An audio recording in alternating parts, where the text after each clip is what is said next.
Up in Santa Fe today, there was backlash at the Capitol over the Senate Finance Committee's plan to deal with the state budget deficit by cutting agency budgets another 3%.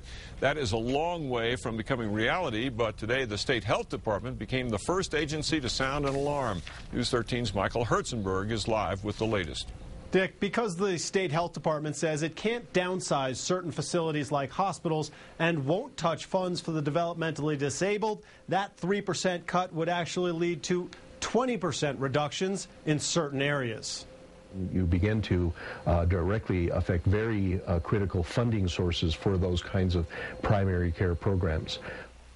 The state health secretary says services at rural clinics and community health centers, as well as school-based health centers, would be hurt. He and the Richardson administration are backing the House plan to balance the $500 million deficit. It calls for a 1% cut to state agencies and more than $300 million in new taxes, a gross receipts tax hike, and a surtax on the wealthy among them. We met with the leadership of the Senate yesterday, which was Thursday, and we didn't agree on anything. The Senate Finance Committee's plan calls for no new direct taxes, just bringing back the food tax on certain unhealthier items.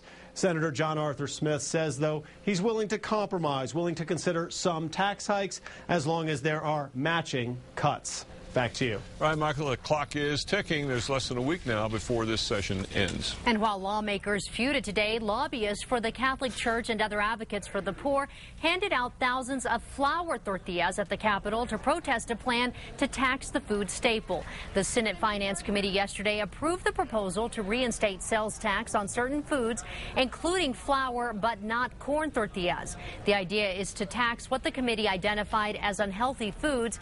Doing so could generate $138 million a year. The proposal now goes to the full Senate.